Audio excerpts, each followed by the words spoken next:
Greetings and welcome to the latest edition of the Entheogenic Evolution Podcast. As always, I'm your host Martin, and I'm happy to have you with me today. I'm really excited to bring this conversation to you here on the podcast. It is with Spencer Burton, who is a former Ashland resident and still a current resident here in Oregon, and he is part of my ongoing theme of inviting people who have done the work of putting together legal and theogenic churches onto the podcast to discuss their motivations, their process, and what it is that they offer. Spencer, who you might also know as Skip Wicked, is the former band member of Indubious, which has been a highlight of the Pacific Northwest reggae scene and a chart-topping reggae band, which Spencer has now retired from in order to devote himself full-time to working with Iboga and holding retreats and being in service to others in their healing and transforming path. We had a great conversation, and we will get to that very shortly here, but first, just a couple quick announcements. The big announcement that I have for this week is that I have been invited to speak at an event in Los Angeles that is coming up in just a couple weeks. This is Psychedelic Awakening. You can find information online at psychedelic-awakening.com.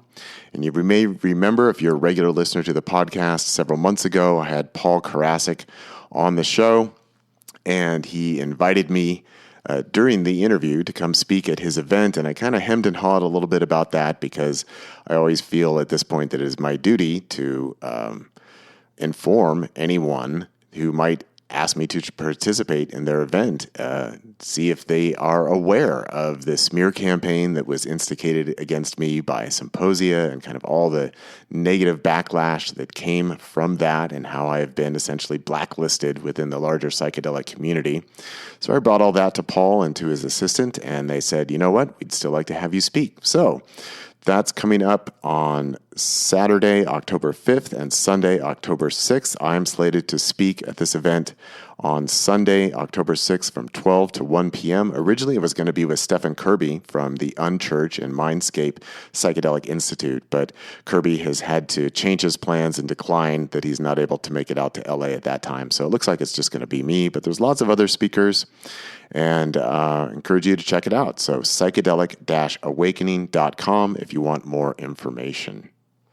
In other news, I do not have anybody to thank this week for supporting the Entheogenic Evolution podcast, but of course, if you would like to support the podcast, it's quite easy. Stop by my personal webpage at martinball.net and use the PayPal link at the top right of the page, or you can also link from there over to my Patreon page at patreon.com/martinwball, and there is everything from $1 a month support up to $100 a month, which also gets you a 1-hour monthly check-in or consultation with me. And of course, I'm always available for 30, 60, or 90-minute calls to help you with integration or preparation or even facilitation and mentoring.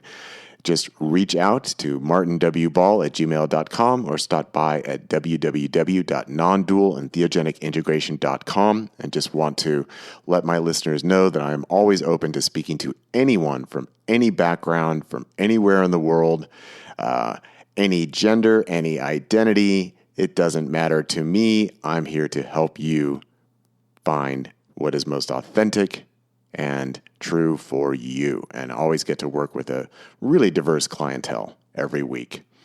So I think that's all that I have in terms of announcements. Of course, next week we'll be back with 2 more chapters from the Solendarian game, which I hope you are enjoying, and then there will be more interviews after that, so there's still much more to come here on the Entheogenic Evolution podcast, which is now closing in on being 17 years old. Still a couple months away, though. But anyway, getting older over here. Hope you're well. Please enjoy this conversation with Spencer. Oh, and I will just say that I had invited Spencer to give me a track by Indubious that I could put at the closing outro of the podcast rather than one of my own songs, as I usually do. But I believe that Spencer is busy in retreat right now, so he has not been able to get a track to me. So you're going to have to put up with one of my tracks at the end. But I do encourage you to check out Indubious online if you're a fan of electronic reggae. They kind of go by like Roots-tronic as sort of their description for their band. But they're a great band, and they are currently disbanded. But you can find their music online anywhere that you get online music. Indubious. So they're a lot of fun, and it's Spencer and his brother Evan, and then they've also had a drummer and a few lots of guest musicians with them. But they have their own unique style and take on reggae, sort of blending reggae and electronic music. And they're a major feature here in Ashland and also in the broader Pacific Northwest until they recently disbanded. But go give them a listen if you like. Here's my interview with Spencer talking about his Iboga church, Iboga Rebirth, which is located in Redmond, Oregon. Okay, well, I'm welcoming on to the Entheogenic Evolution podcast today, Spencer Burton, and I'm just super excited to have this conversation today. Spencer and I have known each other for quite a while now. I mean, it's not like we're close or anything, but we are both Pacific Northwesters. We're Oregonians. Spencer, for a while, lived down here in the Ashland area, Southern Oregon area, with his brother, and the two of them are 2/3 of just an amazing Pacific Northwest Coast reggae band, and Dubious. And I've had Spencer on other shows. I had a local music podcast, a local music radio show here in Oregon, and I had Spencer and his brother there. And you spoke at the Exploring Psychedelics conference. I think that was back in 2018. Yeah, from your first Iboga experience. And I've always liked to introduce Spencer as just one of the most phenomenal bass players I've ever personally had the pleasure of both seeing perform and know at a personal level. I'm a musician too, so I'm always like a little geeky about this is an amazing musician, especially one who's successful. But we're going to talk about Dubious a little bit today, but mainly we're here to talk about Iboga and Iboga Rebirth. And so we have so much to talk about, Spencer. It's a first of all, thank you for that reflection. I appreciate your kind words. It's always good to see you. It's been quite the journey as of late, and happy to be here, man. Just really good to see you. Yeah, it's been so long since we've seen each other, and the psychedelic conference I think was the last time. Yeah. So that would be 2018 now, and I gotta say that was one of my special moments at the 2018 conference when Jesselyn and Brahm and I were playing at the after party, and I saw you dancing out there. And I was just like, oh, I'm making Spencer Burton dance. Like, this is so awesome. Because, you guys were grooving. It was beautiful. Yeah. Well, thanks so much. I mean, that was fun. That was actually the last time we've performed publicly. And last time I performed musically out in public was the day before all the coronavirus shutdowns happened. I played at the Dragon Gong Fu Tea House in downtown Ashland. And that was my first time performing in a long time. It was, just a solo gig with the loop pedal, and then everything shut down afterwards, and I've not been out in public since then. Yeah. And here we are. Yeah, here we are. It's a different world at this point. And one of the ways that it's a really different world is all of these new public-facing entheogenic churches that are happening, and nonprofits, and you're a part of that. And that's originally when you were kind of getting into Iboga. That's how I got you to come speak at the conference, that you had your personal experience with Iboga and had experienced some healing there. But now you've got Iboga Rebirth. And actually, it was a couple years ago now where I saw you had posted on Facebook that you had now been initiated in the Bawiti tradition. So I kind of reached out and said, hey, let's have a conversation. But, you're a big-time music star, so you got other things to do. But we got you here now. Yeah, that's right. So, Spencer, let's kind of start with your entry into Iboga. So we're going to go back in time a little bit, but what brought you to this particular healing medicine in the first place?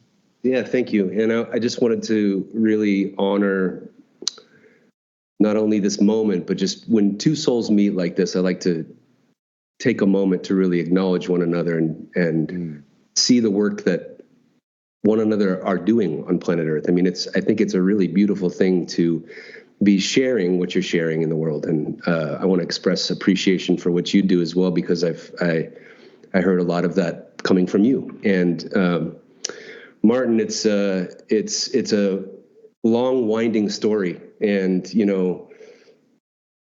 part of this experience for me, it's kind of like digging in the crates of a dead person to even go back there, if that makes sense. Yeah.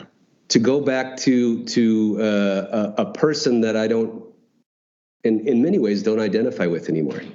And happy to share it the best I can, because I think it's important. In fact, I'm in the process of starting to write a book about this entire story, because the weavings of Indubious, the weavings of Iboga medicine and the Bwiti and the Masoko Bwiti tradition, all of the things that have transpired, I feel like it's a story that not only medicine providers, people that are interested in psychedelic exploration, but people that are really interested in finding the truth behind the scenes could benefit from. I think to bring our own, intelligent awareness to this situation on planet Earth the way that it is right now is very, very important. So going back to the very beginning with this medicine, the best thing I can say is, prior to all this, I was living a life much like everybody else on planet Earth, which if a one-word explanation would do it, it would mean confused. Confused. Yeah. My mind and my cultural framework, the structures in which I had been created to be, I didn't see them at the time as flawed, and I don't now. But there was so much confusion in my own being about what and who I was as a human being, whatever the hell that meant. My journey in life was always, from a very young age, to dig into esoteric knowledge, spiritual traditions, wisdom traditions, to try to piece together what could possibly be going on here. And part of the reason for that was being born with a genetic condition called cystic fibrosis. I was told at a very young age I wasn't going to live past 16. Same with my brother. So that shapes a child in a very unique way. I won't say it's a bad thing. And in fact, I consider it one of the greatest blessings of my life, because it gave me a sense of mortality at an age where people don't typically even have that in their purview. They don't see it. Yeah. They don't look past a certain, they're so much engaged in what's happening on planet Earth that they don't see it. So that helped tremendously. But I was digging into all of these wisdom traditions, all of this whatever I could find, whatever I could. I was trying to piece together a story about it. And in fact, what you end up doing, especially in the West, is you end up making it up, because a lot of it, you have to instill all of these beliefs into you. And these beliefs become so deeply rooted that you don't know what is true and what isn't. Yeah. And you have no way of proving it. And you have no way of knowing it, but I believed it deeply. So as I go on this path in my life, I became a musician. This was in my DNA to do. I was, full gusto, going ahead, full steam ahead. Let's be the biggest band that's ever been seen, and all the stuff that you do when you're a kid and you want to do that. And, through all of this confusion, a mind that was denying truths about myself and not wanting to look at the absolute truth of who I was, not wanting to see myself accurately, I started to get into drugs, sex, whatever I could find to, calm down the violent mind that I had inside of myself. And I don't mean violent in the physical violence sense. I mean violent like, it was like, and I think most people on planet Earth, especially in the West, can relate. It's like you're at war with yourself constantly. Yeah. You're either going to talk yourself into something or out of something the way it should be, and what you think all these projections come out of you as a human being. And drugs became an issue. And drugs were interladen with my health issues, you see, because I was going to the hospital. I was actually in physical pain. I was, opiated because of that. And as I started to come out of that fog a little bit, it was interrupting my relationships. Things were starting to deteriorate in my personal life. I was, of course, unwilling to face that truth, but I was trying to hold together what I could and not experience any loss. It wasn't really about wanting to be healthy. It was about not to lose something, whether it's my wife, whether it's my family, whether it's this. And so just white knuckling through life. At some point, many, many years ago, I came across a podcast. And at that time, it was many years ago, and there wasn't much on the topic of Iboga and Ibogaine. But I found a podcast. It was a podcast on Ibogaine. And the two medicines, before we go further, are very different. Iboga medicine and Ibogaine are very, very, very different medicines, and not only in approach, but in what they are spiritually and fundamentally. Ibogaine is an isolate of one of the alkaloids, one of the 30-plus alkaloids that's in Iboga medicine, which is the actual root medicine. Ibogaine is a synthetic form of that one alkaloid, and it's beefed up many, many, many times, so it's very, very strong. And the main primary purpose, at least one of the functional purposes that Ibogaine has served in the West for 20-plus years, is detoxing people that were on heavy drugs. Not only that, but when modern medicine tries to chart the course of what this does inside of a human body, they can't really put their finger on all of the things that it's doing because it's that complex of a medicine. It was working very well for detoxes, and so all of these detox centers have been set up, and based on legality, you'd have to go to Mexico or Canada. Or fly somewhere where the laws were different to be able to go to a place that was a very clinical setting. And the clinical setting was set up with medical screening. They give you the medicine. They lay you down on a hospital bed, so to speak. They do put nice lights on, which is good. But you basically lay there, you go through this experience, and you don't have much in the way of integration. Now, things have changed a little bit since those times, but I went through this process.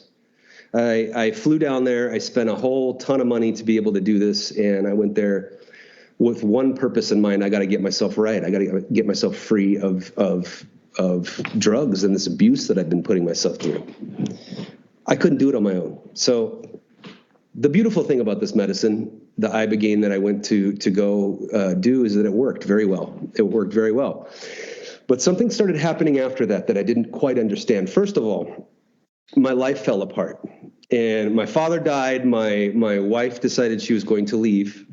And I was sober for the first time for a very long time, like stone cold sober in my life, smack dab in the center of it, on the ground floor as a human being, with no tools whatsoever other than the medicine experience that I went through. No tools.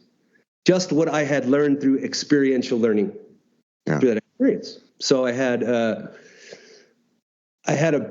beautiful experience after that. Even though things were crumbling around me, I was experiencing myself in a new way, and I was staying steadfast with what I was doing. And I stayed there for quite some time. Now, what ended up happening in the nutshell is I wanted to know what happened to me because other stuff was happening to me that I couldn't explain. I couldn't explain it. I was seeing life in a different way, but there was nothing there in terms of framework for me to have a perception of being able to apply it in my life. So I was just kind of lost, and I realized something. I was like, you know what? This comes from somewhere specific. And at that point, I didn't really know anything about Iboga medicine. I didn't know. Mm-hmm. I knew that Ibogaine worked, and I went and did that. I didn't know the history of it. I didn't know where it came from. I didn't know any of that stuff. So I started digging in the crates. I started looking on YouTube, and I would see these ceremonies, these Bwiti ceremonies that were incredibly terrifying at the time. It was like, what is happening here, and how does this relate to me, and what is this? What is going on here? Yeah, I didn't know. So I went on a path of starting to try to research where to do this medicine. That was a couple years later. I was kind of reaching a place where the Ibogaine was running dry, so to speak, or I was running out of tools, was more of a way to explain it. And I knew I needed to do something. So I set out on a quest to try to find somebody, and I didn't want to fly out of the States. I didn't have the money, the resources to do so. Through a course of synchronicities, I found out the only person that was doing it in the Western world in the United States was about 6 hours from where I was. And it came through some friends of mine that ended up being friends with this person. So I was like, okay, this is my guy. I'm going to go. I set up a retreat to go, and I went. And immediately when I met this man, we became fast friends. And this doesn't happen for me often. Fast friends, where you see somebody and you're like, where you been? I don't know. Where you been? Yeah. And so we connected right away. We had similar interests. We knew a lot of the same musicians. All this stuff happened. And I noticed something within this retreat. It was this man, and it was 4 women that came for this retreat, including myself. So there was 5 of us, and it was only him. He had no assistants. And he ran the ceremony himself, cooked all the meals himself, did everything in the space himself. And I'm looking at this guy before I had the medicine. And I'm like, how the hell is this possible? What is happening here? What could possibly be the secret here? There's no way a human being can operate this way. I don't even know what's going on. So long story short, I went through this experience and I had the most life-changing experience of my life. And it wasn't life-changing in the sense of something that you would think to be life-changing, in the sense that we go to medicines with a certain bag of things we think we need fixed. We go with a certain number of ailments, and we think we know what the problem is. Right. Oh, but could we be more wrong? When you meet this medicine and you go through this process, everything that I thought was wrong was not wrong at all, and everything I thought was right was actually wrong. And what I mean is that what I got was way more than I could have bargained for. I touched a place in myself, a spiritual place in myself, a vision of myself, my on the soul level, on the spiritual level, and I was able to have a lucid conversation with that being. I was able to get direct answers to the questions that I had, which were not the answers I wanted to hear, by the way. Yeah. Not the things that I would feel warm and fuzzy hearing, which is exactly what people need. It's exactly what they need. See, we go to all these medicines with these Western ideas, these Western New Age ideas of fluffiness, like healing is supposed to be this beautiful butterfly emerging from the cocoon, and it's so easy. And what I learned later on is when you go to the Bwiti and they say real healing is pain. And we'll get to that later. I think it's a very important distinction because we have a fluffy version of that. And it was not fluffy for me. It was not fluffy. I had an experience of learning how many abuses, what I actually was and how I was abusing that vehicle, not only that vehicle, but spiritually that being, how I was abusing that, the information of how to love myself correctly. And, at the fire talk in a Masoko Bwiti ceremony, we're given all of these tools. We're given these tools to be able to apply into our lives. And it's almost a deconstruction process because this medicine is a very comprehensive medicine that starts to deconstruct our obsessive compulsive thought loops.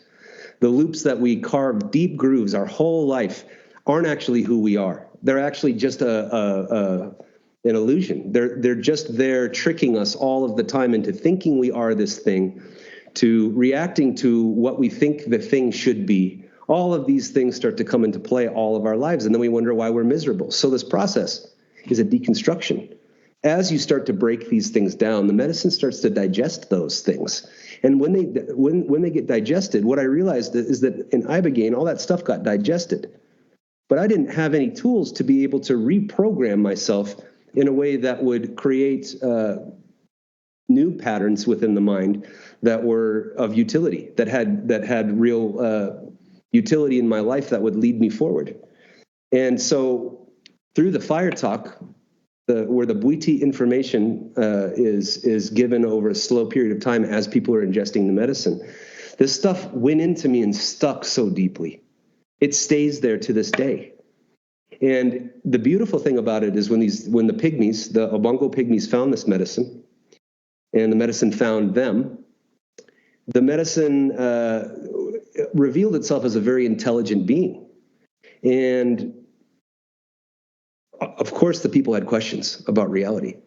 And the most hilarious thing about this whole process to me is thousands and thousands of years ago, before time was counted, when these people met this medicine, they had the same set of 10 questions that every single human being that come through our door has today. It's the same set of 10. The same stuff everybody wants to know. And I think the point I'm driving at is we've become so complicated in our minds. We've become such a fast-paced society. We've become these functional belief systems that are constantly telling us what is right and what is wrong and ripping us apart. That once you break all that stuff down, the answers are so simple. They're so easy and so simple. And so this is a process of removing so much information from a human being and giving them the actual root keys that will allow them to put this stuff into permanent use in their life. So we have this funny thing that happens in the West. We have this funny thing, which has good utility, but it's rooted in psychology. And we have this term that's called integration, and it's a very important topic here in how to integrate our medicine experience and put it into our life. And it's a good question. But when you go to the Bwiti, when you go to this Masoko Bwiti tradition, they say, if you didn't get it, you didn't get it. How could you possibly go and try to trick yourself further into getting something that you don't get? If you didn't get it, if you didn't see yourself, if you didn't really reflect and look at yourself and see all of the things, look at yourself and study yourself all the way. No amount of talk, no amount of massaging, no amount of working with it is going to help. And in fact, what it does is it solidifies what they talk about in Bwiti tradition as the healing journey, because we have this concept here, and you'll hear it 10 times a day if you're in the right circles. I've been on a healing journey for, 20 years. If you go to our shaman and you go to him and you say those words, he will laugh at you. And the reason is, he says, life is not a healing journey. Life is not a healing journey. Go in, get yourself right, heal yourself, and live a happy life. And it took me a while because that was so deeply rooted into my psychology as a human being that I had to unwind that one and unpack it for years. But what I found out, and through doing this work extensively and with many, many people coming through these doors, is that think about it. Think about it just logically for a minute. If we have to heal our entire life, that means we're constantly broken. That means that there's something constantly wrong with us. Even if there isn't, we have to find it. Not only that, but a lot of what we have in healing circles has become a community-oriented thing.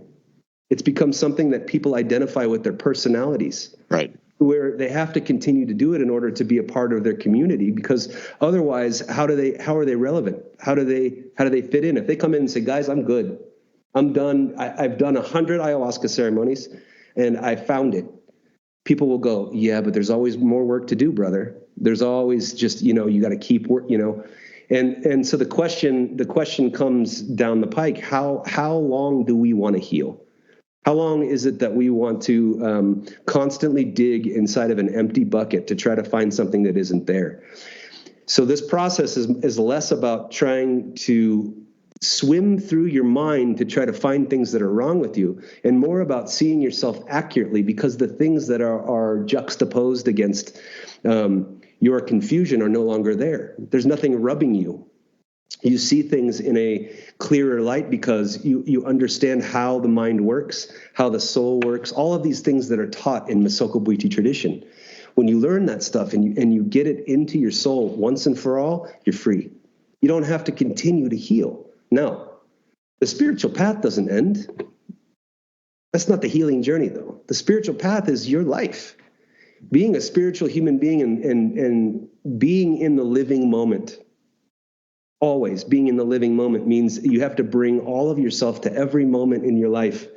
And what that means is that there's always going to be challenges. There's always going to be pains. There's always going to be joys.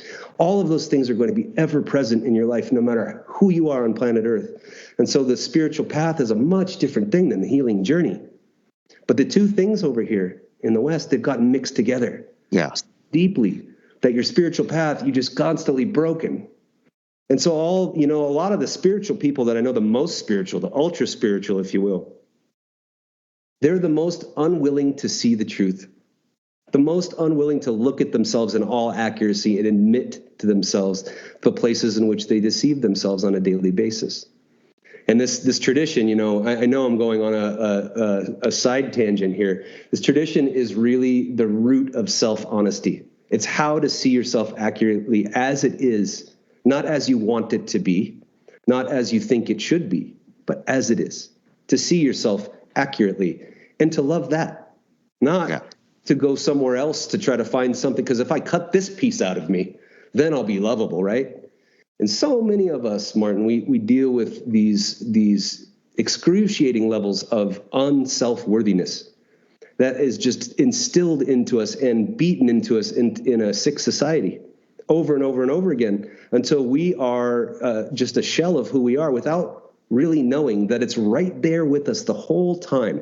That is what this medicine did and how I ended up there, because all of these tricks of the mind that I played on myself and that were played on me. Yeah. When I was a kid, I didn't have much say in what happened to me. But as we reach adulthood, we start to become the protagonist. We are the ones doing it to us constantly. We're beating ourselves up with our parents' voice in our head, and we think it's our voice.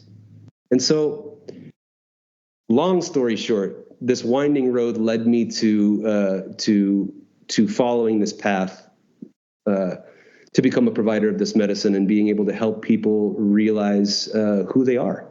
I think the best thing that I can imagine doing on planet Earth is to help others have realizations that are tangible to their own lives and to feel some semblance of peace that I was able to acquire for myself. I think that's the best thing that anybody can hope for. And bringing that, peace to yourself is a process of looking. And this medicine is an incredibly, incredibly potent tool to be able to do that. Yeah.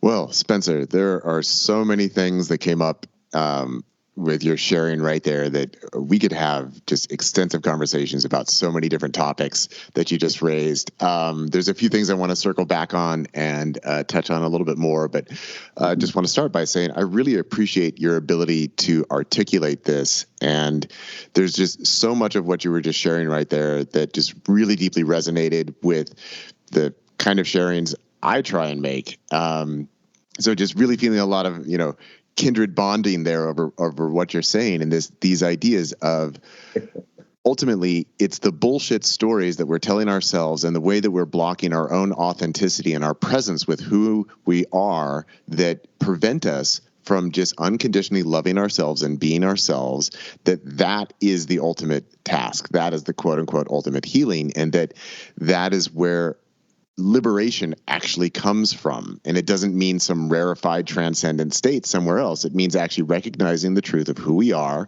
how we are, and where we are either bullshitting ourselves and pushing ourselves around or allowing ourselves to be as we are, and then living our life from that state of integrity and authenticity. And so much of what you were just sharing just speaks to that. And it's beautiful. I love it. There's so many more things in there that I'd love to talk to you more about, but we only have so much time. But I want to go back to being in a Pacific Northwest reggae band, kind of you and your brother both sort of developing your own spiritual identities. There's of course just like pop reggae music, where, a pop band wants to do some reggae because the sound is cool. But I know that a lot of people are drawn into, especially in the Pacific Northwest, people gravitate towards reggae music because more of the spiritual message of it. And,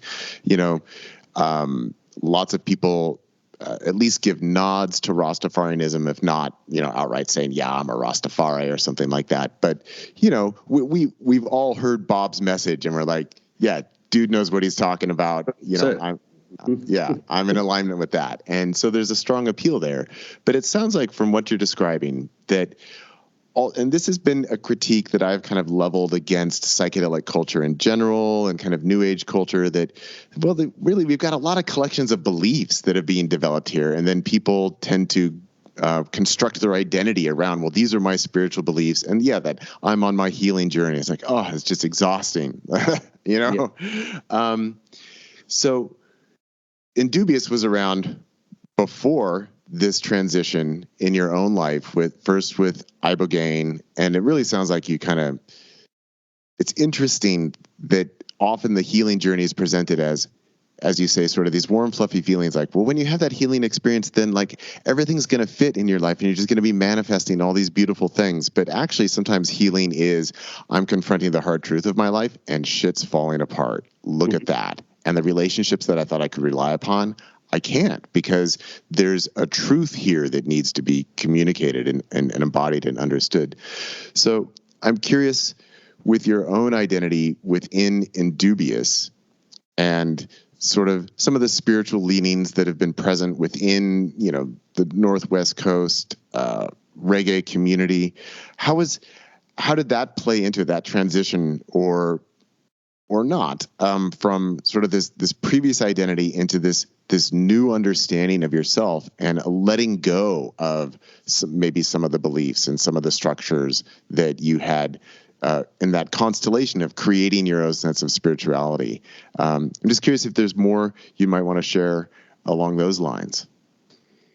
I feel like in the origin days, the genesis days of Indubious, the motivations, the general motives for what I was doing couldn't be farther off from what I'm trying to do now.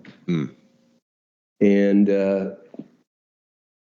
I think, one of the terms that was coined by Chogyam Trungpa Rinpoche, so he was a Western Tibetan monk, is a term called spiritual materialism.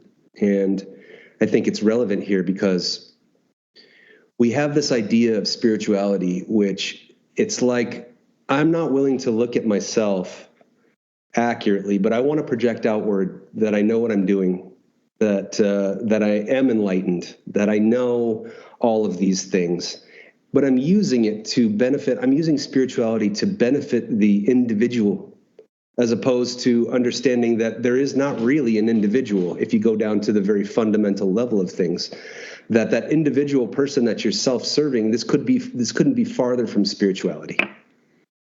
So the real meaning there is that, we do things that are self-serving and we think we're being genuine and altruistic a lot of the times. And in reality, we're actually bolstering our own, ego is a weird term, but we'll use it anyway. Yeah. We're bolstering our own ego to think we are so enlightened and we've become so much. And we have, congratulations, buddy. You sat and meditated for an hour today. Good job, right? All of these things that we do that are actually leading us astray from the honesty of the way things are in actuality, life as it is. And so the reason for me saying that is that I think in the beginning, as much as I did have present in me, and it's always been about helping other people. The helping other people was interwoven with this sense of helping myself. And in a way that was more like, you have shames, you talk about these things, and if somebody calls you on it, you protect yourself. All of these little pieces that aren't in alignment with really being true. And so while the intention was good and it was what I had at the time, it was really coming from a good place, but it was coming from a confused place too. Yeah.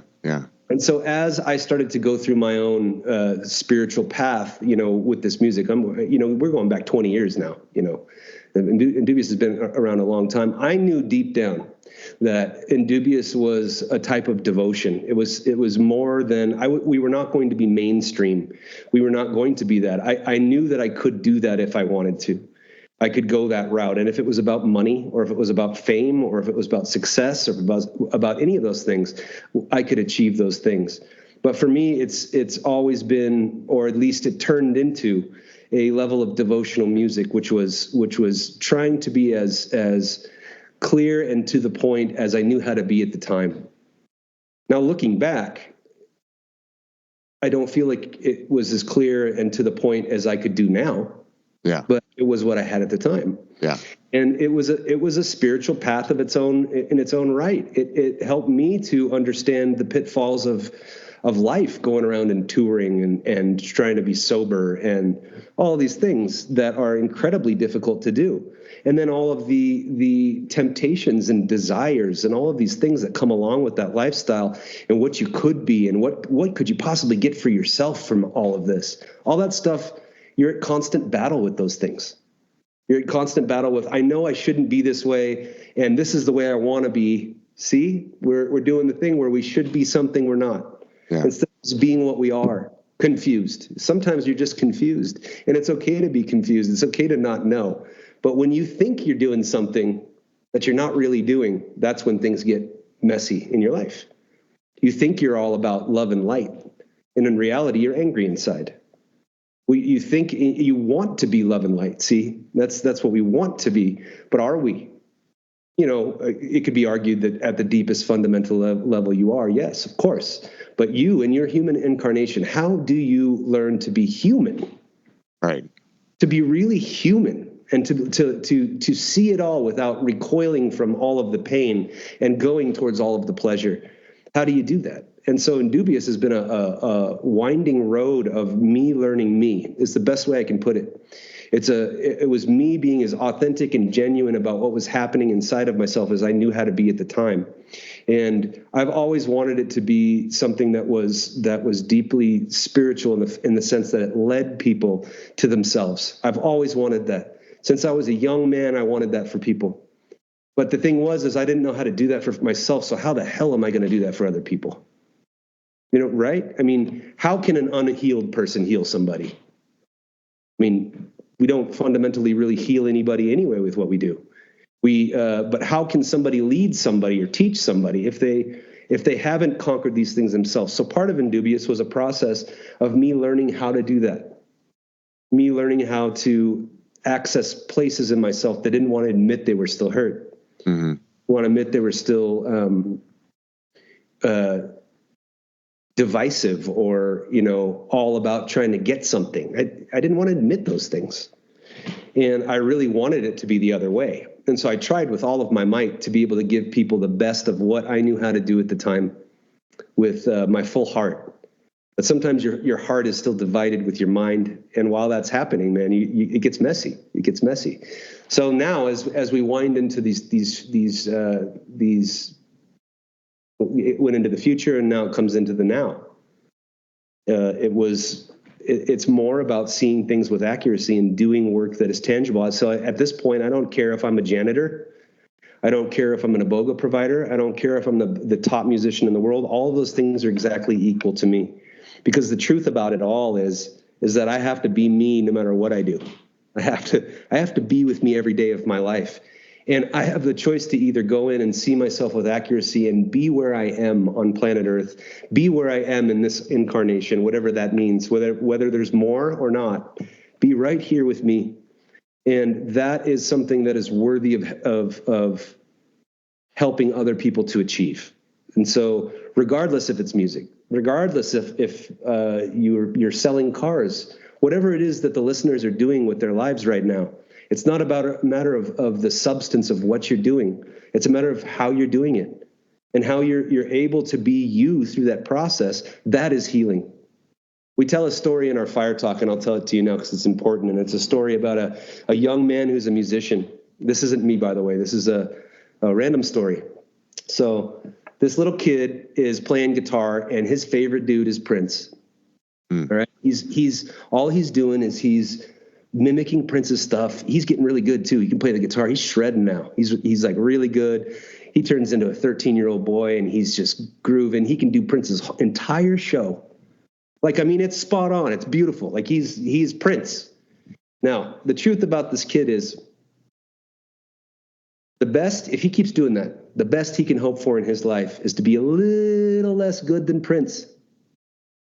But the reason that Prince is because he got to that place and said, fuck it, I'm going to be me. Yeah. And then he's Prince. And everybody wants to be him. But see, what I've realized through this process is that the reason you see somebody and want to be them is because they have freed themselves to be able to be who they are. You're actually looking up to their authenticity. Yeah. You're looking up at their ability to have no apologies for being unabashedly who they are. That is one of the most admirable qualities we can see in another human being, is when they're really being them without any mask. They're just being them. Now, I'm not saying Prince didn't have a mask. I don't know. But what I am saying is there's levels of authenticity that come through somebody that get to that place and say, you know what? I don't care what anybody thinks. I don't care what I think. This is an expression of nature at its truest form. It's nature being nature, letting nature be nature. It's like looking at a sunset. And you see the sunset, it's beautiful. I mean, it's purples and golds and all these things. And you go, this would be great if that was a little less purple there. Right? I mean, do we do that? No, we accept things as they are. We look at it and we go, beautiful. It is. That's beauty. And so we don't often do that with ourselves, do we? Looking at human beings and going, man, it's you as a human being are exactly perfect the way that you are, with nothing you need to change. A lot of people, that's a tough pill to swallow. And I think that, fundamentally was one of the deepest reasons that this medicine was allowed me to change, is it gave me that perception of myself in a new way, that everything that I had done up to that point, there was no regrets. I mean, it was perfect. If I changed any bit of it, I wouldn't be here. I wouldn't be doing what I'm doing. And so that level of acceptance, we go through a process, at our church here, of bringing through truth and honesty through a human being, and letting the medicine show them what it needs to show them, but also getting their power back, their ability to say, you know what, my choices, I have to master them on planet Earth. I have to be in my life. Ram Dass had a good quote. He was like, people get so lofty and out there with LSD and all this stuff, but you still have to remember your zip code. That's a really good analogy, because the truth about it is you have to be a human being. And that's the most spiritual thing you can do, is being a good human right here on the ground level. But see, we get so fragmented that all we want to do is take a chemical and leave. And then we wonder why we come down. We come right back to the way it is, the truth of things. And anyway, so Indubious was a process of me growing up. It's a process of me growing up and then trying to become as much of a child as I possibly can once I did grow up, which is innocence, like looking at life with fresh eyes every day, every morning, and trying to see things the way that they are, not the way that I think they should be. Yeah. Who am I? Yeah. Oh, Spencer, I just got to tell you, I'm just over here like giving you high five after high five. Because, Here's my authentic expression. Often when I'm interviewing people, there's be stuff that comes up where, I just kind of smile and nod along, because, as an interviewer and having guests on the show, I want to give everybody the space to say what they want, to share their views, share their experiences. And it's kind of one of these tricky areas, like working in the psychedelic world, because there are lots of people with lots of beliefs and ideas that I don't personally resonate with. And so they'll come on the show and they'll share some things. And sometimes they might ask, like, well, what do you think? And then I might actually give a contradictory view. But just everything that you're sharing here, again, I'm just over here like, yeah, high five. Yeah. Okay. We got that. Yeah. We're talking the same language. So it's really a pleasure that way. Just to be having this conversation with you. And so much of what you're sharing is just, it's profoundly grounded, and that's what I really love about it, that you keep coming back to, what does it mean to be this human being and to live in this human experience and do it in a way that is authentic and free and loving of reality as it is. And these are such fundamental points that I think get lost on a lot of people in the psychedelic world, that are always chasing after the next big download, the next encounter, the next far out experience. And it's kind of like with the zip code thing. Like, if you're not learning how to really be you in your life and take responsibility for being yourself. And I love this example of Prince, of just authentically being yourself, whatever that is, and even recognizing that it's all perfect. And it's one of these odd paradoxes that even though everything is perfect, it doesn't mean that I can't make better, more authentic choices for myself.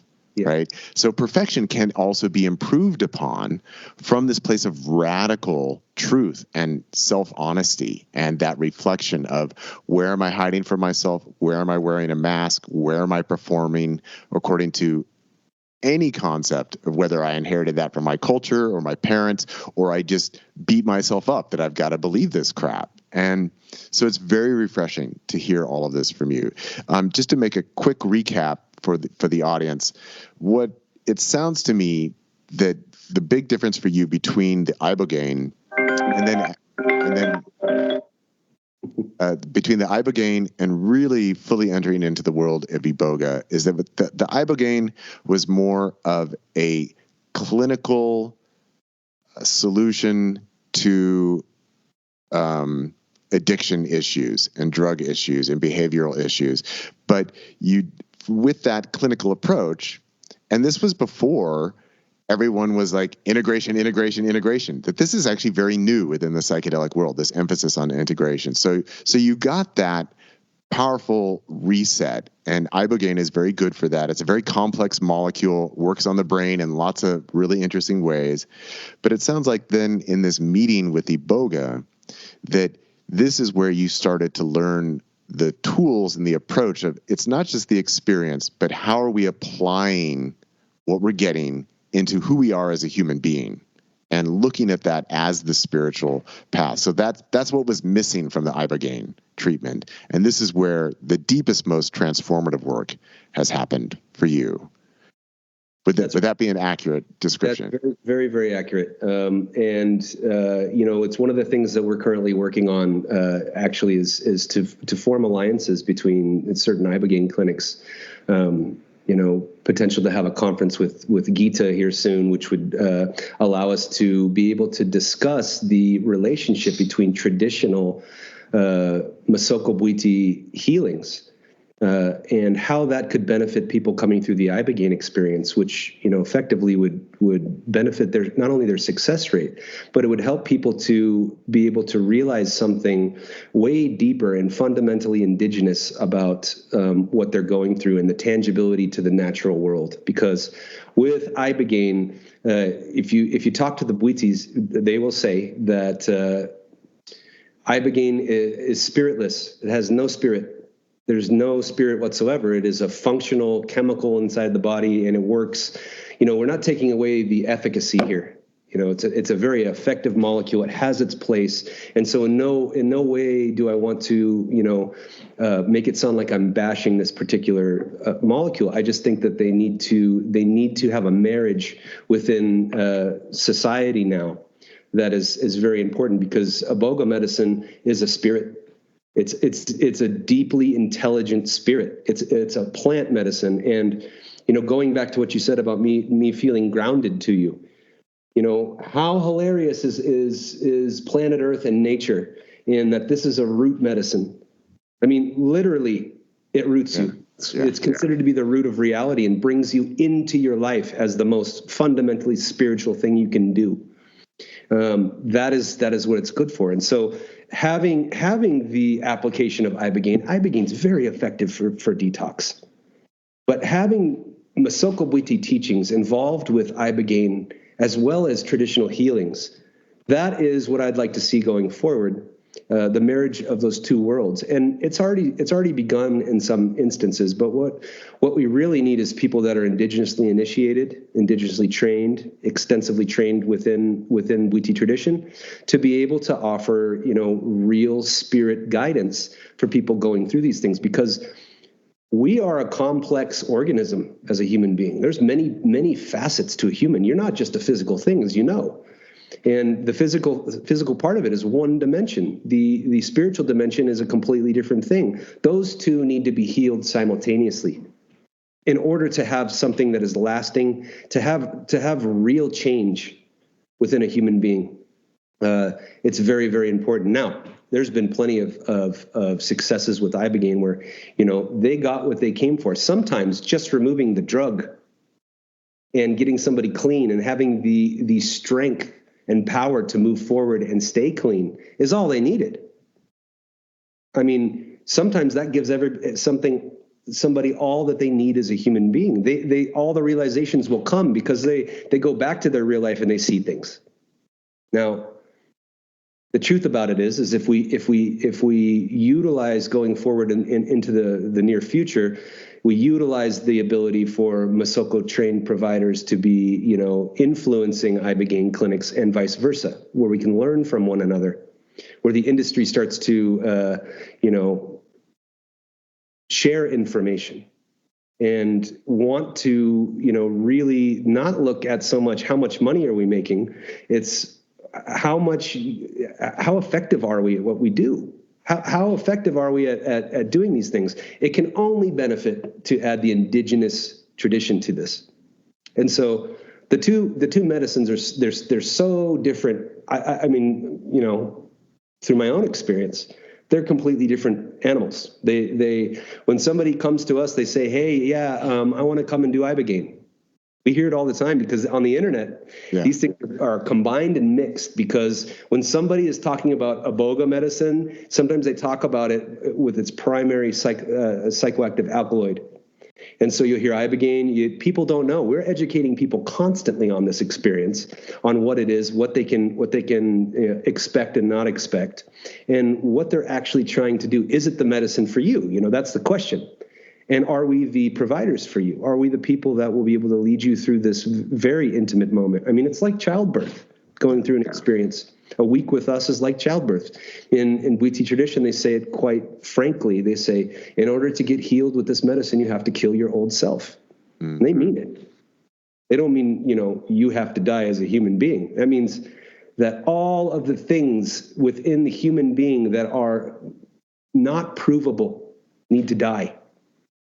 That the truth is the only thing that's there. It's a subtraction process, not an addition process. We subtract the things that aren't supposed to be within a human being, and we give them a reset, a fresh start, and the ability to go forward and have the tools to make their life simple and not complicated. And so, it's the way you said it is beautiful, but having the marriage between the two medicines, I think, is a very, very important situation that we'd like to see in the near future. Yeah. So let's talk about that next step for you of actually going to Gabon and becoming initiated. How did that decision come about for you? Was that after this experience of actual Iboga itself? You're like, I got to get myself to Gabon, or when did that happen? I intended to finish that story back when we were talking about it, but I'll go back there because I think I went on a tangent there. But during that first meeting with Iboga medicine, I told you that I had a kinship with the provider there, and when I'm laying down with the medicine, I got a very distinct. It was not only vision. It was this medicine works on all of your senses at once. It's a very hard thing to describe for people. The medicine's not like anything else. I mean, I've done everything you can imagine. There's nothing that compares to this experience. It's a very unique thing. And I was shown, I was given the information. I don't know how it came, but it was very clear to me. The medicine was showing me all of my life and everything leading up, and all of the things that I thought I regretted, all the things I wanted to carve out of me, all the things that I wanted to change. And it showed me, see how perfect you are for this medicine? This is what you're supposed to do. Mm. And I was kind of like, what are you saying?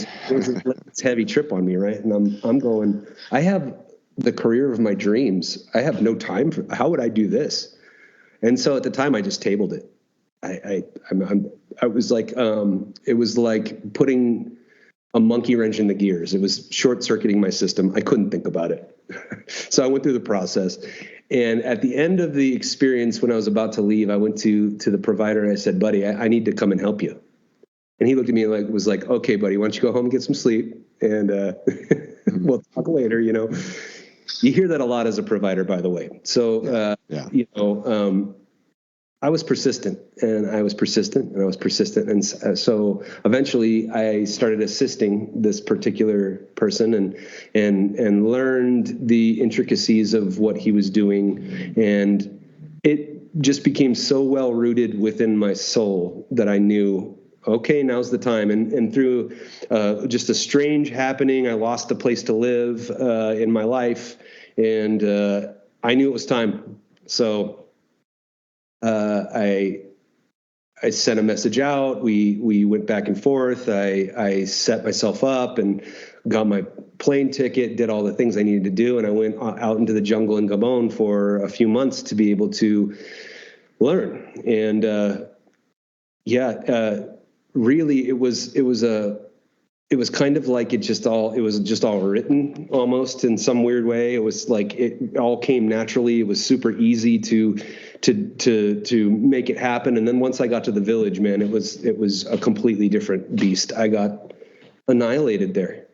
And at that point, I had been, pre-initiated in the States. I had the medicine a couple of times, and, I was good to go. My life was I was like putting things together the way I wanted. I was seeing things accurately, all that stuff. And so I get to the village, and the shaman says, "Hey, welcome, I'm really glad you're here. And here's how it's going to go. You're here with us for a few months.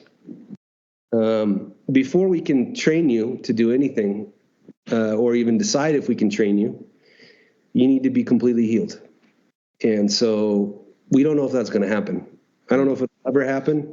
I don't know if it'll happen while you're here this time. So just, put your things down and settle in." And so he just walks away, and I say, "Holy shit. What the hell is wrong with me?" Right? Like, this is the shaman. He's 10th generation shaman. He can see. Like, he obviously sees something. Otherwise, he'd be like, let's go, buddy. You're clean. Let's go. So I start going ceremony through ceremony through ceremony. And this is not a typical thing, by the way. This medicine is not designed to continue to go back to over and over and over again. It's not that way. We consider, complete healing. It's the majority of people, it's a one and done. That means that you come for a week. That's it. You don't need to keep coming back. But to be a provider is a different story. When I'm there, it's ceremony, ceremony, ceremony. I mean, back to back, kicking your ass, destroying every cell of your body over and over and over again, just dismantling you. So I go into my first ceremony, right? And I'm like, okay, I'm going to find out what's wrong. There's something wrong. I got to find it, right? Start digging around. Coming up with little things, nothing much. And then second ceremony comes, boom, nothing, boom, nothing. Third ceremony, fourth ceremony, fifth ceremony. Right about the seventh or eighth ceremony, I had a particularly hard evening, and I went back to my room. And I was frustrated. I'm like, there's nothing wrong. I'm just waiting for the shaman to walk in and say, "Hey, buddy, you're healed. Let's go." But obviously, I got to find something. So I get this vision of a cup, and it's two hands holding the cup, and it's obvious that this cup is holy water. And it puts it up to my face, and then I try to drink it, and it pulls it away. It puts it up to my face. I try to drink it, pulls it away, and I'm getting pissed, right? I'm pissed. I'm mad. I'm like, fuck this. What did I do? Why am I here? What's happening? And for whatever reason, something broke in me. And I realized I got it. I was like, this is a fucking trick. I get it. I said, this whole time I've been waiting for somebody to come tell me that I'm healed. To walk in the door and say, "Hey, buddy, you're good to go." So what I did is I just grabbed the cup. And I said, there's nothing wrong with me. And I felt this surge in my body. It was like the right bells. Yeah.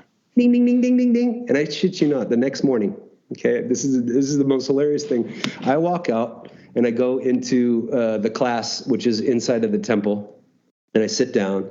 And at the end of the talk that he was giving, he said, "Okay, and tonight, Spencer, you're head provider." So he saw it. He knew that's what it's a process of knowing yourself well enough to realize nobody can tell you you're broken. Yeah. I don't care if you're talking to the highest guru on the mountain and he says you're all messed up inside. Do you know for yourself? And I got that message with a resounding yes. I got it. And from that point on, I mean, the rest is history. We came back and hit the ground running. We've been running retreats without a break for 3 years solid now. between once and twice a month, we'll do a week-long psycho-spiritual retreat. And currently today, Iboga Rebirth is a 508c1a nonprofit organization, and the whole purpose of what we do is to provide safe access to Iboga medicine and the Masoko Bwiti tradition. And the big part of the reason we do both of those things, Iboga medicine and Masoko Bwiti tradition, is you can't separate them. In Bwiti, they say there's no Bwiti without Iboga, and there's no Iboga without Bwiti. And so part of what we do here is an educational process of helping people realize the way things are done within this very, very ancient tradition, learning things about themselves that were right under their nose the whole time, but also being able to go through a process with this medicine that is safe, has medical screening, that is offered at a very high skill level. Because this medicine is very comprehensive. It requires a lot of knowledge and understanding how to help somebody navigate a very confusing experience. So that's what we do here. And from that experience in Gabon, I mean, we hit the ground running and keep going because this work here is incredibly special. It's very, very special work. Yeah. Yeah. Wow. Again, there's just so much there that is just fucking awesome. I love that you basically hit the empowerment button, that it's not up to other people to tell you what's wrong with you or for you to listen to other people or to try and find what's the thing that I got to fix, that sometimes it is just that empowerment. Like, take the fucking cup. You want the cup? Take the cup. You know, yeah. It's up to you to choose. And already. Yeah.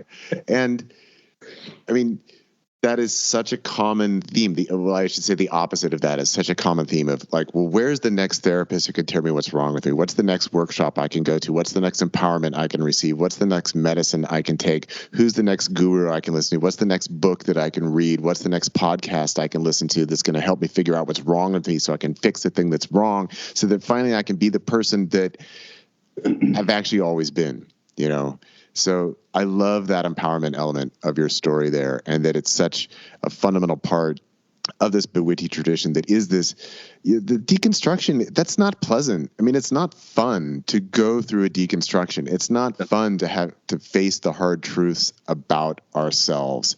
And that's why I love this emphasis, that going back to something you said earlier, that real healing is pain, and that it is this stripping away. And again, it's the opposite of so much of what we see, like going back to the spiritual materialism of like, well, can I get more Buddha statues for my house? Can I wear more feathers? Can I put more beads on?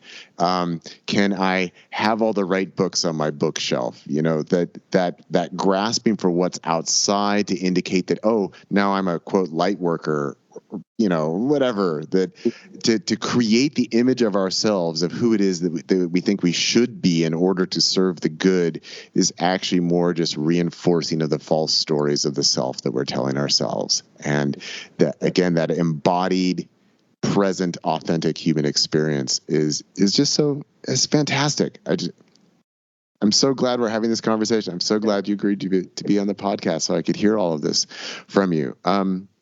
So with the formation of Iboga Rebirth, you know, part of the kick I'm on right now is asking people about, so how did you decide to create an entheogenic church? What was that process like? And so, you know, I've got all these ideas there. But let's just start with, I don't know of anybody else in Oregon who's put together an Iboga church. I know now that there's a lot of psilocybin churches, a lot of mushroom churches going on. And of course we have the psilocybin assisted services program here in Oregon, but I haven't heard of anybody actually doing Iboga. And I know that you're making connections with other facilities and providers, but do you know, is this the only one that we've got here in Oregon at this point, or?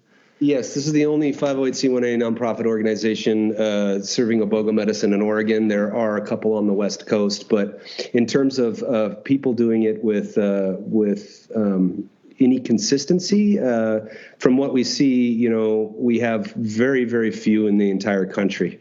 And part of what our, mission going forward will be to be able to spread Iboga medicine in a good, positive way with actual information that is relevant and useful, is to join in some sort of an association, a Masoko Bwiti association, which will include, standards of care, how Iboga providers behave not only ethically, but how they do their work with accuracy. All these things will be monitored and metered so that we can have some sort of consistency where it's not just, hey, what's up, bro? Yeah, I do Iboga.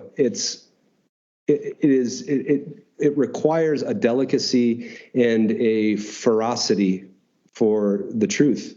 You have to really, really love this tradition. And in order to love it, it needs to be preserved in the way that it has been indigenously handed to us to be able to be the bridge for it.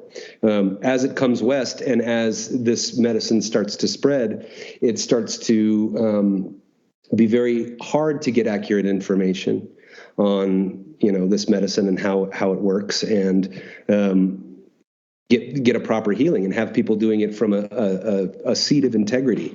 And so we really want to see that start to evolve in the landscape in the United States, so that this medicine, that people are doing this medicine poorly, there can be accidents, there can be people that are harmed, and that is a bad look for the entire tradition. Part of what we're doing is trying to preserve not only the right way to do things, but a way of living. Because I think, touching on being a church in the first place, this isn't just a clever legal loophole, for us to be able to operate and do these things. It's not primarily that. What it is truly living Masoko Bwiti tradition.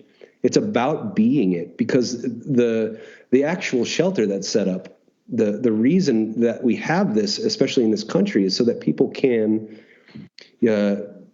practice what they believe in and what they know to be true for themselves without fear of any sort of incarceration, any of these things. So I say, one of the best advices I could give to anybody that's thinking of starting a church, I would say, if you're not doing it because you live, walk, breathe everything about it, don't do it, because it gives everybody else a very bad name. Yeah. I think it's a very easy thing to set up a mushroom church and sell mushroom chocolates online. And I'm not attacking the integrity of anybody that's doing that. Only you know what you're doing. But I say, use the ability for us to be able to have a church set up here so we can practice something that is inherently necessary for Iboga to be a part of this tradition. Therefore, it's completely lawful for us to be doing what we're doing because we live it. That means in my private moments, in the moments that I'm in my bedroom and I'm just with myself, I'm living Bwiti, not for show, not because I do this work, but really living it, really being that person and living a tradition is something more than just serving medicine. Serving medicine is a component to the indigenous wisdom and the teachings. That's how they came to be in the first place. That's why they can't be separated. So I think it's very important going forward that anybody that's considering starting a church for psychedelic purposes, that they get their act together. They really get their act together. They go, what am I doing here? Why am I doing it? And what is it that I am attempting to accomplish, and really being truthful with themselves about the answer. I think that's a very, very important step for anybody that's considering it, because it is a delicate tradition. It is something very, very special and sacred to be offered. Being a Western white male to be able to provide this medicine is an honor. And I earned it, to be quite honest, I earned it. Yeah. I earned it through my own excavation of myself to get myself to a place where they don't give a shit if you're white or black. They look at your heart. They look at your soul. They look at what you're doing here, why you're doing what you're doing. So we don't want to, create a situation where people are doing this because it's an easy way to do it legally. I think that's an incredibly poor reason for doing this work. And I think it requires way more of us to be able to offer an ancient tradition.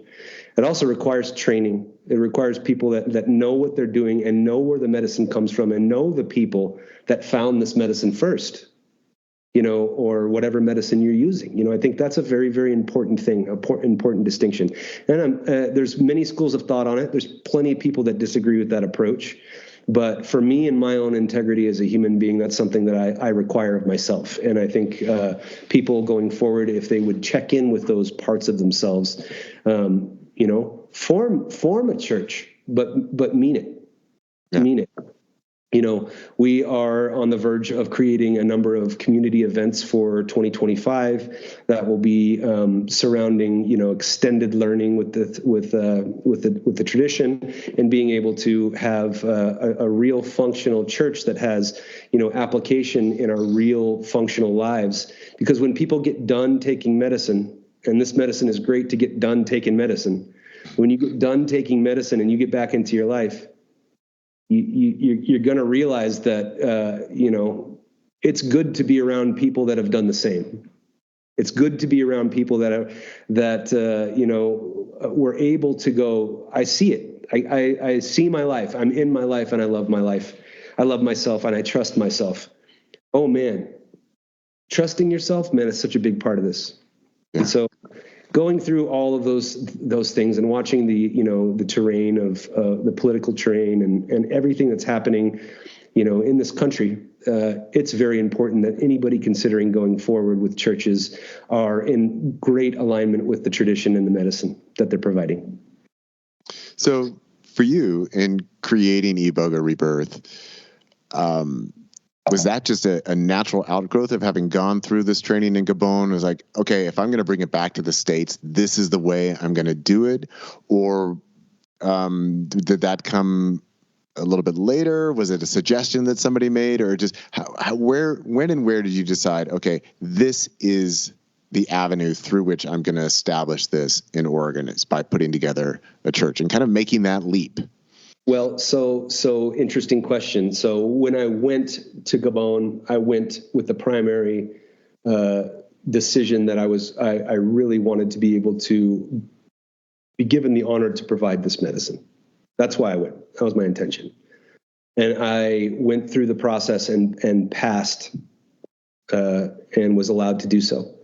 When I came home, this was prior to knowing anything about running a church, knowing that these shelters existed, and speaking to how much I truly know this medicine can help people. I hit the ground running anyway. I advertised anyway. I didn't really care. I look at it more like God's law, not man's law. Yeah. I mean, it truly is like a good thing. And so I started right away running retreats, having those gatherings, having the psychospirituals, learning, putting it into practice, talking, all of those things started right away. And so somewhere along the line, maybe a year or so ago, I started seeing how things were developing and having conversations with other people that had done this. I came across a paralegal who helped me set things up, and an attorney that was helpful in being able to tell us how to do things properly, getting our bylaws in order, understanding how to make a statement of beliefs. I love it because the government wants a statement of beliefs, and beliefs are so dangerous in Bwiti. It was hilarious to me. So you create a statement of beliefs, really just a functional statement about what you're doing, creating your board of directors, how all that works, and getting things in line so that you're running an ethical place, not only ethical in the social sense, but also in the, how do we do this work within this community and be able to be useful to people and not be, hurting them or advertising something that we don't do, all that stuff. And so somewhere along the line, it became obvious, creating this shelter and being able to run this thing the way that it really should be, which is, when you go to Bwiti and you go to Gabon, you go to Magenda village and you're in there, that's what they're doing. They live in a village, and that village is operating, and they live and breathe Bwiti. To have some functional version of that in the West, there's problems in the West with that. We can start a commune, sure, But we also have people that really derive value from going to a group of professionals that understand what they go through in their daily lives and aren't so indigenously oriented. So we like to bring both sides to it, because the truth about it is you have to understand the West and you have to understand this indigenous framework. The indigenous framework is arguably way harder to understand being a Westerner. But understanding Western framework, how people have gotten to where they are when they walk through your door, that's how it works. You know, that bringing that to the West is a very important mission in my view. Yeah. So with Iboga Rebirth, now do you actually have a physical space where you're able to hold these, or like some churches, they're an organization, right? It's not a physical place. Some are just established online. But I do know that a lot of churches are looking to actually create their retreat center or their experience center. And especially in working with Iboga, there's kind of even a higher demand on participant care, and that this is a very long experience. And there's also a lot of medical contraindications. So there's probably a lot of research that's got to be done there and screening of people. So there's kind of a higher standard of care when we're dealing with Iboga. I mean, it's really different. You go in 5-hour mushroom trip, you can go home afterwards. That's Iboga is much longer experience. And also this deconstruction that you're talking about, that sometimes people are going to come out and is like, whoa, I need some time to process this. So how do you run sort of that practical side of things, of working with people, bringing them in, providing the experience, providing the education, the support, the framework, and all of that? I'm always interested in this sort of practical side. A very, very good question. So one of the things that's fundamentally very important to us and our team here is that we do very small healings, because what we notice and what we've seen across the terrain of Iboga worldwide is a lot of people are, they're creating situations where 8 to 12 people can come and have an experience. And what that does is it really dilutes the ability for you to spend quality one-on-one time with everybody, to bring them through a process in a very detailed and complete and comprehensive way. So we like to work with 4 people at a time, no more. That particular process, with the exception of being in the West, we do everything exactly to spec. The exact same way they've been doing these healings since the very beginning, we do exactly that without anything added or subtracted. And it's very important not only to get accuracy with your healings, but it requires a certain, let's put it this way, we run a very tight ship. It's exactly the way that it is. We have a meticulous schedule. We have meticulous attention to detail. We do everything in a very specific way, and that specific way is a lot of times different from what people think they're going into, because we don't really know when we're going to experience what it's going to be like. We run our retreat center out of a large, beautiful home. We have spaces for everybody, and this place is designed specifically for the healings that we offer.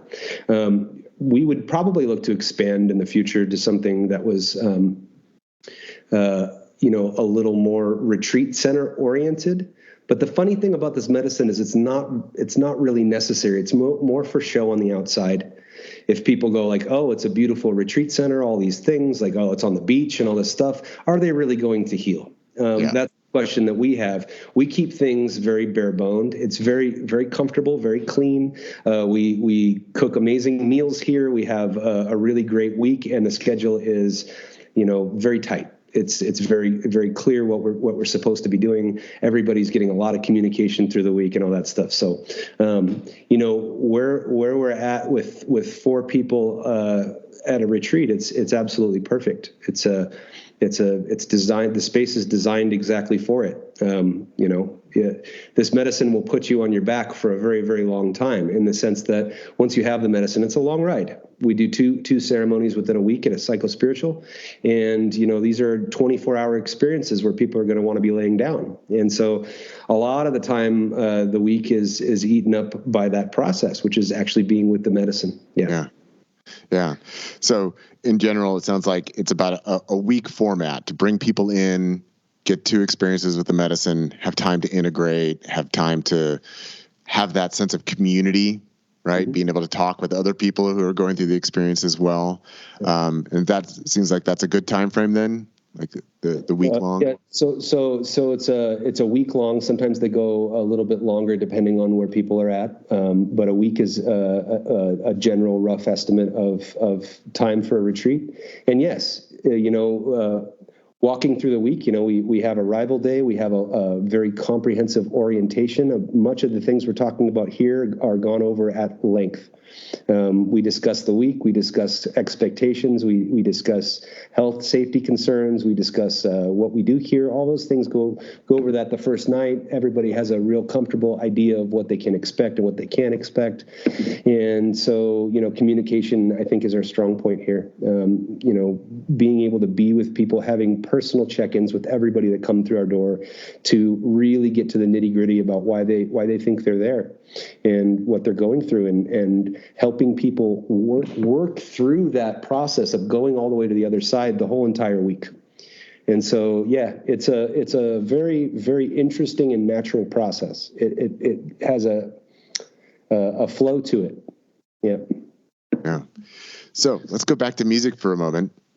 I know that in Bwiti tradition that the Iboga music is a big part of it, and it's kind of notorious for having these sort of relentless rhythms that go on for hours and hours and hours. I'm curious about your own encounter and perception of Bwiti music, and I wanted to ask, are you guys using Bwiti music at Iboga Rebirth? And if so, how? Or how are you handling the sonic input side of things? Yeah, so for sonic input, there's specific tracks that are recorded specifically for these healings. A lot of them are very vintage. They're used for specific purposes. So we'll play a variety of very authentic music during the retreat here. It's a technology for the medicine, and so it's not made up by anybody here, because the trick to Bwiti music is it's done by somebody that is so skilled at being able to let the medicine make the music. And so that particular technology is useful. There's two main instruments within Bwiti tradition, the magungo and the ngombe. And the magungo is a mouth harp. You may have heard it. It sounds like ba ba ba ba ba ba ba. Yeah. And it's the masculine force, and usually that is used to drive the medicine through a human body, to chip things away and to truck them out. So it's moving the medicine along. Where the ngombe is the harp, and that's more of the feminine essence, and that has certain application within the ceremony as well. We have both those instruments here. I do a little demo of both of those instruments during the week, but the primary music that is played here needs to be done by skilled and qualified Bwiti. And so we have indigenous recordings that are really beautiful. A lot of wild stuff. That music it deepens with time. A lot of people come in here, and since their mind is getting broken down by this music, at first they hate it. Yeah. And then get that stuff out of them. I can't hear it again, right? And that same person, about 2 weeks out, they will email me and they'll say, "Hey, buddy, do you have a playlist I could get?" So the truth about it is that once we get clean and the edges aren't within us anymore, that music starts to take on a whole new life. You'll hear things in it that are so magnificent that I've never really heard anything like Bwiti music, especially under the influence of the medicine. It contains so much in there and can really bring people through the experience in such a beautiful way. Yeah, it's such an important part of working with psychedelic medicines, in my opinion, that the music is just such a crucial element. I've never really been a fan of the idea of do your psychedelics in total silence. That just music is such a driver. It's so fundamental. And I've definitely got a kick out of the Bwiti music that I've heard, because I've had people on the podcast sharing about their experiences with Bwiti and being in Gabon. And I've had people send me tracks and just get to listen. It's like, wow, this is really different. And even that kind of communicates the uniqueness of the Iboga experience. Like, here's the music that comes out of it. In the same way that, you go to the Native American church and peyote music has a certain feel to it, or ayahuasca icaros have a certain feel to it, that these are different energetic signatures that are coming out of different plant frequencies ultimately, and it's such a part of it. So it's great to hear that you're using that music. So I've had you on for a while. I want to let you go, but I do have a couple more things I want to ask about. Yeah, returning to music again. So right before you called, I was checking out Indubious on Apple Music, and I saw like the latest releases were like some remixes of stuff back in 2022. So it sounds like this might be taking your time and taking your life in a really beautiful way. So what's the status of Indubious these days? Well, currently, Evan, my brother, one of the components to Indubious, has started a solo project called Zest. So everybody can check that out. It's ZEST. Heaven Zest is the actual name. It's the full name. And he's with full gusto going full steam ahead. I've taken a little bit of a back seat. Currently, my wife and I are expecting in October. So congratulations. Thank you very much. And we're very excited about that and welcoming this new human into the world. And so we're taking a little bit of time and space for that, but also taking a little time and space from my musical career at the moment. But we'll see how long that lasts. Yeah. Sounds like this is where you're at for right now, and you're very comfortable, and obviously you're just pouring yourself into this. So it sounds like a good place to be. Speaking of Evan, I had seen recently that he received a transplant. So I just wanted to check in with you about how he's doing, and also just how are things for you with the cystic fibrosis? I mean, I know that this is an affliction that both of you guys suffer from, and I know that there have been various operations and medical interventions in the past. So yeah, let's just kind of check in on that. I've had a different path with this particular disease than Evan has. About 5 years ago or so, I was put on a medication that completely changed my life. And so, honestly, to this day, I don't have anything that I can perceive wrong with me whatsoever. So my health is fantastic. I'm very fortunate in that light. Evan received his first double lung transplant was in 2011. Yeah. And those lungs lasted 13 years. He went downhill pretty fast after he got a really bad flu and had to get another transplant a few months back. And he's doing fantastic. He's got plans to be at Shangri-La Music Festival. He's got a bunch of festivals lined up. If you guys want to check him out on Instagram or Facebook, you can check out what he's doing. But he's ready to hit life again. So he's doing great. He's just a beast. I mean, you can't keep him down. He's moving ahead and living his life, and we're really proud of all of his progress. And he's done great. Yeah. That's really nice to hear. Yeah. Please give him my best and my love when you talk to him. And yeah, I miss having you guys down here in Ashland and in Southern Oregon. But I'm glad that both of you are living your full lives with where you are. And it's nice that you are still here in Oregon. And I just think it's such a beautiful addition to this new landscape of access to psychedelic medicines that you're providing with Iboga Rebirth. I'm thrilled to know you. I'm thrilled that you're doing it. I'm thrilled to have this conversation with you. And I know it's been a little bit long time coming because you are very active in this space and working on this. And just thank you so much for carving out some time that we could have this conversation today and reconnect and get all this wonderful information. Just thank you so much, Spencer. My absolute pleasure. It's really good to see you, Martin. Yeah, it's been great, and continue what you're doing. You're offering a beautiful service, and hope you know that all your listeners appreciate you as well as do I. Oh, thanks, Spencer. Yeah, really appreciate it. Yeah, buddy.